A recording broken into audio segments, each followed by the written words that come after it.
بچی ہے چند سانسیں یا نبی تشریف لے آؤ کہ رستا تک رہی ہے آپ کا بیمار کی چوکھٹ۔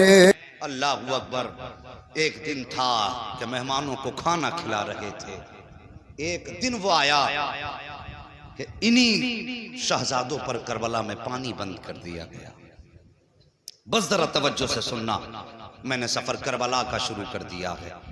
خدا کرے آپ کی نسلیں آباد ہوں، اور ساکت جو آنکھیں غم حسین میں وضو یا غسل کر لیتی ہیں، خدا کی قسم پھر وہ آنسوؤں کے قطرے قیامت میں بخشش کی ضمانت بن جاتے ہیں۔ سبحان اللہ، سبحان اللہ۔ ذرا دل سے میرے حسین کی کہانی سنو۔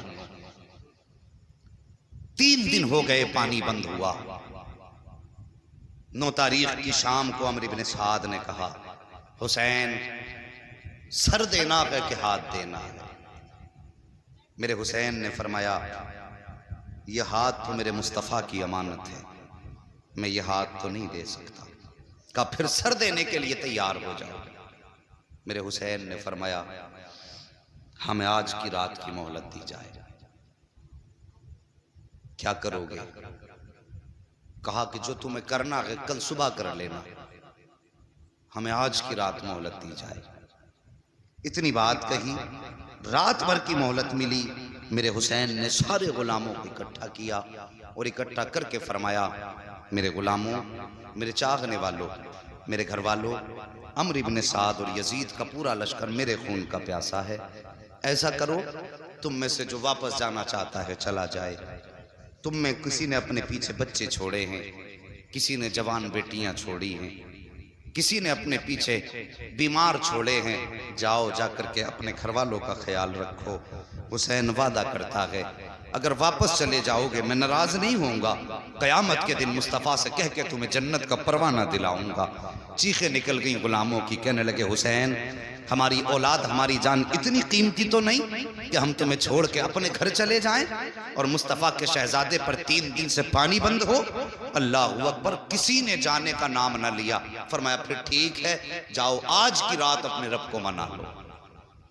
ہو سکتا ہے ہماری زندگی میں ہمارے رب سے آخری ملاقات ہو، آج کی ہماری زندگی کی بھی آخری رات ہو، بندگی کی بھی آخری رات ہو۔ فرمایا میرے حسین نے، سارے لوگ اپنے اپنے خیموں میں چلے گئے۔ جس خیمے میں جاتے تھے قرآن کی تلاوت کی آواز آتی تھی۔ اللہ اکبر، اسی عالم میں رات کا آدھا پہر گزرا۔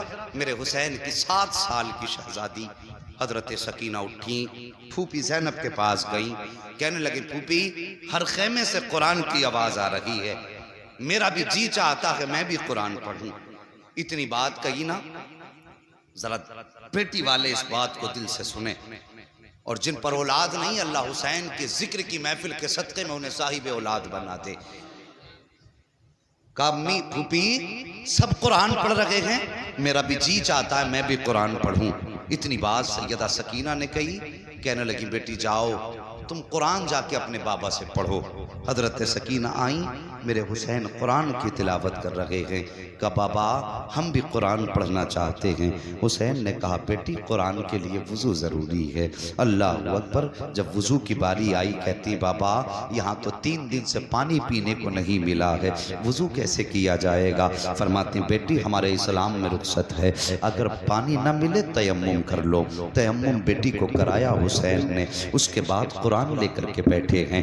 بچی نے قرآن کھولا ہے، میرے حسین نے سورہ فاتحہ کی تلاوت شروع کی ہے۔ جب سورہ فاتحہ کی تلاوت شروع کی ہے، ابھی 2-3 آیتیں پڑھی تھی، آنسو برسنے لگے حسین کے۔ شہزادی نے کہا تھا بابا بتائیے تو صحیح، دنیا اپنی بیٹی کو قرآن پڑھاتی ہے خوش ہوتی ہے، آج آپ کی آنکھ میں آنسو کیوں آ گئے؟ کہتے ہیں بیٹی خیال نے رلا دیا، میں اپنے سکینہ کو قرآن کا آغاز تو کرا رہا ہوں، لیکن رب جانے بیٹی قرآن کا اختتام کون کرائے گا؟ اللہ اکبر۔ بیٹی سے اتنا کہا، میرے حسین نے پھر کہا بیٹی اب تم اتنے قرآن کی تلاوت کرو۔ حسین نے سجدے میں سر رکھا۔ اہل بیت اطہار قرآن پڑھ رہے ہیں، غلامان حسین قرآن پڑھ رہے ہیں، سارے لوگ قرآن کی تلاوت میں مصروف ہیں۔ رات کا آدھا پہر گزرا، تیسرا پہر گزرا، فجر کا وقت آیا۔ میرے حسین نے کہا اکبر جی بابا کا بیٹے جاؤ ذرا کربلا کے میدان میں فجر کی اذان پڑھو، جب اذان پڑھ کے واپس آؤ تو میدان کا جائزہ بھی لے کر کے آنا، میدان کا کیا حال ہے۔ یہ کہہ کے آپ نے اکبر کو بھیجا۔ حضرت علی اکبر کے میدان کا جائزہ لیا۔ جائزہ لیتے لیتے آپ نے دیکھا کوئی خاتون ہچکی بھر کے رو رہی ہیں۔ اللہ اکبر، سر سے لے کے پیروں تک پر داغ ہے اور اپنے دوپٹے کے آنچل سے زمین کربلا کو صاف کر رہی ہیں۔ صاحب ماں ماں ہوا کرتی ہے، ماں کے اولاد سے رشتے بڑے عجیب ہوا کرتے ہیں۔ اگر بیٹا 7 سمندر پار پردیس میں ہوتا ہے، بیٹا بیمار ہو جائے تو ماں کو ہندوستان میں پتہ چل جاتا ہے۔ اگر ماں بیٹے کے بیچ کتنی بھی دوریاں ہوں، بیٹے پہ مصیبتیں آئیں تو ماں کی نیند اڑ جایا کرتی ہے۔ مائیں صبح کو اٹھ کے کہتی فون تو لگاؤ، مجھے لگتا ہے میرا بیٹا بیمار ہے، پتہ تو کرو میرے بیٹے کی طبیعت تو ٹھیک ہے۔ کتنا عجیب رشتہ ہوتا ہے باپ اور بیٹے کے درمیان۔